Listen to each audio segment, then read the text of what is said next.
it comes to our health, there can be so much advice out there and so many choices available to us that it can all be a little bit overwhelming at times. But my guest this morning says that it's our ability to control our choices these days that's actually a gift. When Norman Swan was growing up in Glasgow, the city with the highest rate of heart disease in the world, it was the lack of choices his family and fellow Glaswegians had that led him to a life in medicine and then journalism. Now he's arguably the most trusted doctor in the country, and he's written a book to help us all navigate the complex terrain of our health. Dr. Norman Swan, welcome to Life Matters. Thanks, Tam. On a daily basis in your work, Norman, you're surveying the health landscape that we inhabit. What did the world you grew up in look like compared to now? Well, a dominant image I've got is my grandfather had 11 brothers and sisters. So we had a very large family in Glasgow. And I remember being dragged as a child to afternoon teas with great aunties around the place. And you could hardly see in the room for the smoke. Literally, you could cut the smoke with a knife. Every woman in the room smoked. There was a lot of loud conversation. I couldn't work out as a child what people, they saw each other on a regular basis and they still found something to talk about, but there certainly was the smoke. I remember going to the shops with my mother in the car, and she smoked at that point, and feeling utterly ill at the end of the day because she was smoking inside the car. Things that are just unbelievable now. Yeah. My mother had a chip pan on I call it the cooker. I've never actually got round to calling it a stove, even though I spent most of my life in Australia. Norman, really? Yeah, on the cooker, there was a chip pan, meaning oil, a pot covered in this. It's all revolting to talk about it. And we would have had chips once a day at least. Wow, I can feel my arteries hardening just you talking about that. Yeah, I've got chest pain and it's going up into my jaw as I speak. And this was normal. Occasionally we'd have a salad, but it was an incredibly unhealthy, and nobody took exercise. Gyms were sort of dark places down side alleys where men would go to buff up, but not. It wasn't a middle class thing. It was very much a working class thing. Were gyms. It was extraordinary. It is, and obviously we've come a very long way since those days. Well, we have in Australia. Glasgow still has a very high rate of coronary heart disease. Yes, deep fried Mars bars, anybody? Well, but that's, you see, now this is one of the book is full of, it's called So You Think You Know What's Good For You. And the book is full of paradoxes. So people think that Glaswegians have this appalling rate of coronary heart disease and other problems as well because of deep fried Mars bars and so on. But the reality, and this is one of the recurrent messages in the book, is that, H.L. Mencken said, for every complicated problem is a simple solution, which is always wrong, is that it's not as simple as that. There are plenty of other cities with similar levels of poverty, of smoking, of unhealthy lifestyle and so on, but they don't quite have the Glaswegian levels of heart disease and other problems. And it's more than genetics, similar genetic populations. And the problem kind of started in the late 50s, early 60s. And what happened then was there were suburbs, and anybody that listening who comes from Scotland will know what I'm talking about, is that there was a very poor area in Glasgow just south of the river called the Gorbals. Mm-hmm. And that's where a lot of migrants came, but it's also an area of intense poverty. And when you see photographs of it, it looks terrible. People lived in tenements, kids played in the water at the back, and we shared bathroom between 3 or 4 apartments, and people living in crowded circumstances. So it wasn't good. And out of the best intentions, they decided they were going to knock down the Gorbals and then distribute people to housing schemes in the periphery, not necessarily, just a little way out. They had names like Castle Milk and Easterhouse and places like that. Mm-hmm. That's when the problem dates from, because what the Gorbals had was a community. And what they did inadvertently was actually destroy the community and take people to distant places where they had no community, no social support, very little things to do, rather than the Gorbals, which was actually CBD. And that destruction of community made an enormous difference. And you think, well, what's going on here? And it comes back to what you were talking about in your lead, which is control. Is that you took away agency from people by putting them in a hopeless circumstance. And that has huge effects on your mind, on your brain and your body. And one of the core things I talk about, which kind of sets the frame for everything else, is that people think the mind and the body are separate. They're not separate. They're one and the same. You're very clear on them being one. That's right. And therefore, why would you be surprised if you take away the social shocks out of people's lives and they get sick? Because what happens in the brain affects the body, and what happens in the body affects the brain. Norman, there's also a lot of emphasis in your book on choices and how to help people make them. But how much do socioeconomic factors affect things? Do we all actually have choices available to us, or just people who can afford it? Well, two things about choices. One is the style of the book, is that I hate most health books. You know, they wag their finger at you, they tell you what you should be doing, they give you simple solutions for complicated problems, and they kind of tell you what to do. And what I'm aiming to do in this one is to give you choices that here's the menu, if you like. It's up to you. Even when I'm talking about a drug like ice, not being judgmental about it is, here are the facts. You can make the decisions based on the facts, and you can trust these facts, but make your own decision. It depends what you want in life. And, most people who go to a gym don't go to extend their life. They go to sculpt their body, which is fine as long as you know that's what you're doing. Anyway, but you're right. Socioeconomic factors, how much money you have, what education level you've got, what your housing is like, how much social support you've got, how many people you can call upon when in a time of trouble, have an enormous impact on this. And when you, for example, when they've done studies in workplaces, so Sir Michael Marmot in London, who's an expatriate Australian working in London, now world famous for his work in just this area, has shown that people in the middle in workplaces who are, they're not running the place, they're in the middle, who are under pressure, can't make decisions about how they do their work, are micromanaged. That is incredibly toxic chronic stress. And it's the same stress that a single parent with 3 kids on a pension experiences, that they've got no latitude in their life. And that causes this, it's not acute stress, it's chronic stress. Right. And their children experience it too.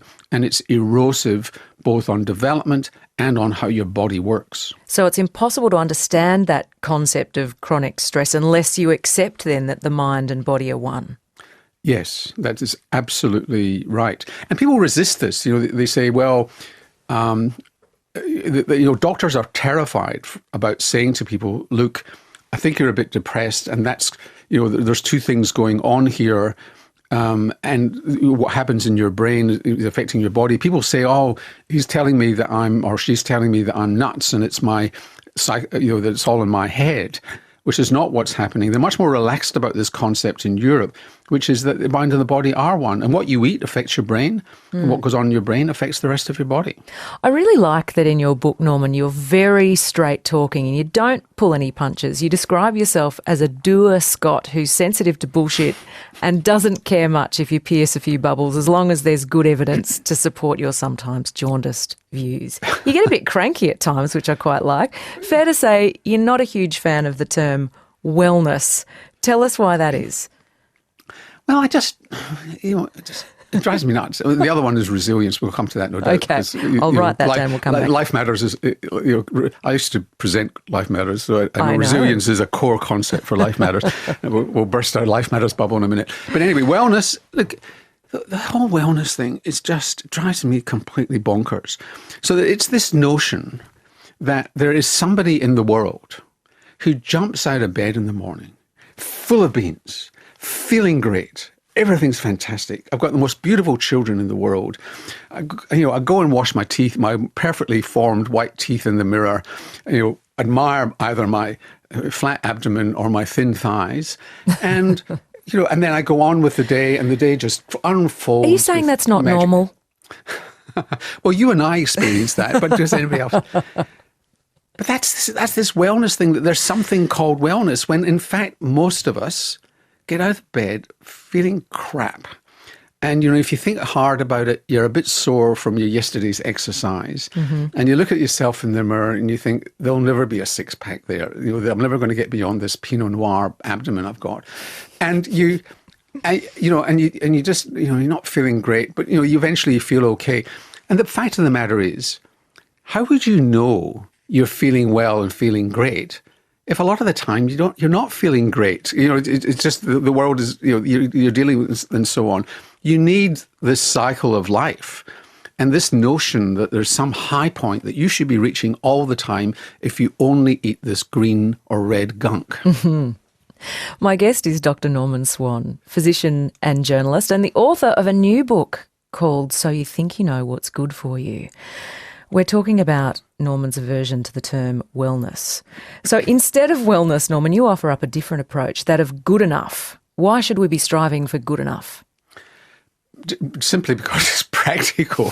And achievable. Yeah, I mean, there was I actually can't remember whether it was Bruno Bettelheim or I can't remember. There was another child psychologist whose name escapes me, and it was a book called The Good Enough Parent. I think it was Bettelheim, and it was called The Good Enough Parent. That we all strive to be fantastic parents, when actually most of us are just good enough. We set limits on our kids. We love them, but we're not perfect all the time. And it's the same here. It's good enough to be good enough. And the reason for this is that first of all, you can't excel in every part of life and exercise and everything else. But as I say again and again in the book, when you look at people who are healthy and live a long time, it's a package of stuff. And you just got to be good enough at that package of stuff. Not all of us can have a backyard where we're growing fresh vegetables and herbs. Not all of us can cook every meal perfectly. But if you do it often enough and you value friendship and the people and family and people around you, just do it well enough. You don't have to be excellent at everything. Now, Norman, another term that seems to give you the irrits is work-life balance. Where's the problem with that idea and why doesn't it work? Well, it's first of all, it's poorly defined, and what is it? It assumes that work isn't part of life, and it assumes that work has some sort of misery attached to it. And I think it's felt more acutely, just because of the unfairness of how we split household tasks. It's felt more acutely by women who are trying to juggle family, households, the multitasking that goes on, which is why actually I've got a section in the book which is what is it about turning 40? Because I keep on coming across 40-year-old women who are leaving their relationships, who are unhappy and looking for something new. And work-life balance is part of that, and getting a balance in your life. So it's not that it doesn't exist, it's just that what is that balance? And it suggests that you can separate the two. And really it's about being happy and content and in control of your life. And if you're not, then that's the issue, rather than I've got to have time in my life for myself and my recreation and what have you. I just think it's a hard, that if that's your goal, it's kind of a misplaced goal. Again, it comes back to the thing is, what is your goal in life? Well, if my goal in life is to do well at work and earn a lot of money, then that's your goal in life. And then there'll be sacrifices you might have to make on the life side of it. If your goal in life is, I hate being at work because I want to be with my kids all the time, then that's your goal. But is just focusing just on the balance thing is not necessarily going to make the equation right for you. You're right that many people feel like they don't have the time to devote to making the choices that they need to make. So how would you suggest people prioritise carving out some time for their health and well-being? Tam, the first thing I learnt when I was a medical student was do as I say, but not as I do. Okay, so let's just let's put this one on the table. If you're wanting this book for a recipe for life, buy another book. This gives you the menu.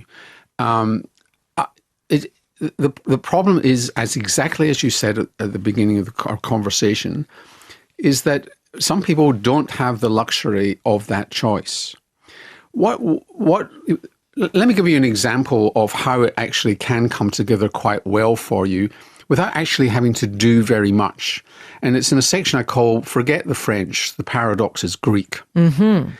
So the second longest lived people in the world, and this is research done at Deakin University in Melbourne by Tanya Thodis, a great research group in nutrition, is that Greek Australians, particularly those living in Melbourne and early first generation Greek Australians, live a long time. And as soon as you say that, you say, oh, it's the Mediterranean diet. Well, it's true to an extent that they eat a Mediterranean diet, a Cretan-style diet. And if you go to Coburg, you'll find people with a slow-cooking oven in their garage. That's true that you will see that. But that misses the point when you look at Greek Australians, particularly those who live in Melbourne. And this work was actually pioneered by a researcher at Monash called John Powles, who went on to Cambridge and unfortunately died a few years ago. And he studied people who came to Melbourne from the island of Lefkada.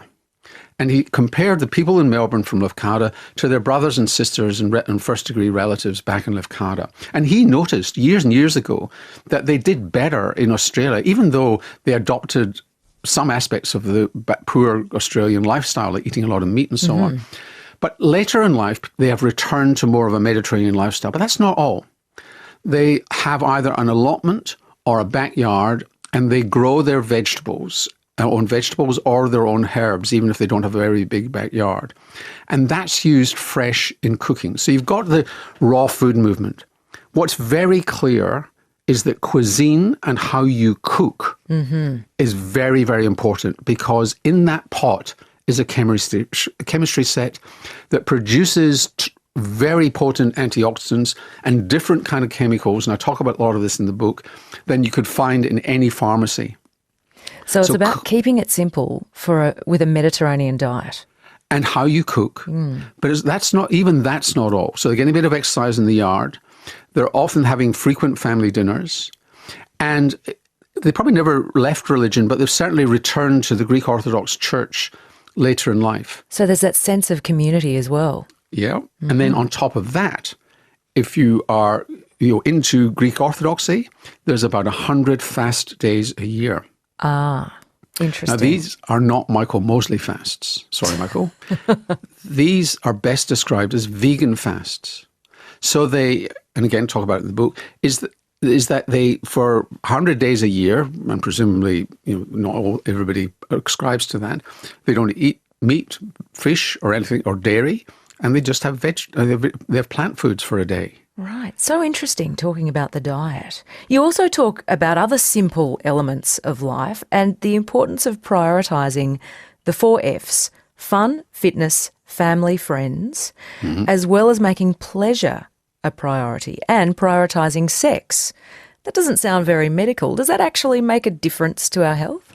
Well, they say, there is research that suggests that the frequency of sex is related to how your rate of heart disease and so on. Now, it could be cause and effect. If you've got heart disease, you're not necessarily fitter for sex and so on. But no, this is not a medical book. I don't think there's anything particularly medical in the whole book. I don't talk about sickness at all. I've not ever read a medical book with quite so much swearing in it, just quietly. Well, just, I'm just keeping it real, myself. I come from Glasgow, and Fair enough. We are world champion swearers. You just don't hear much when I'm on. Sorry, I interrupted. No, it's fine. And anyway, so sex is good for you. I mean, an interesting anecdote about writing the sex section of the book. A lot of the book there's an aspect of memoir to the book. I write about personal experiences as they relate to, particularly about control and so on. And quite an amusing episode when I was about 4 years. Well, it wasn't amusing at the time when I was 4 years old in a fun park in Glasgow.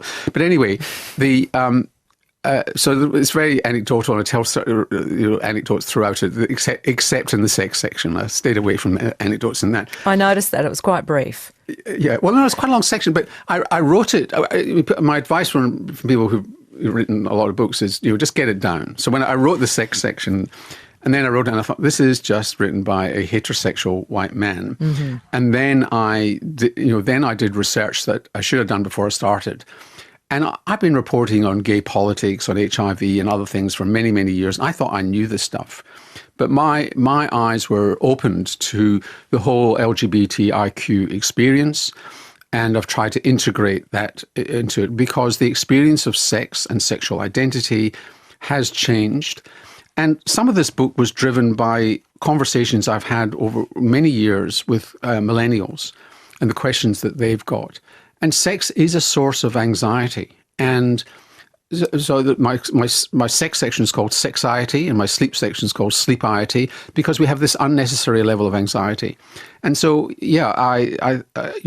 sexual identity, sex is important, not for everybody, but for a lot of people it is. And I try and make sense of that, perhaps for myself as much as the audience. Norman, thank you so much for your book. It is a cracking read, very enjoyable, and lovely to speak to you this morning.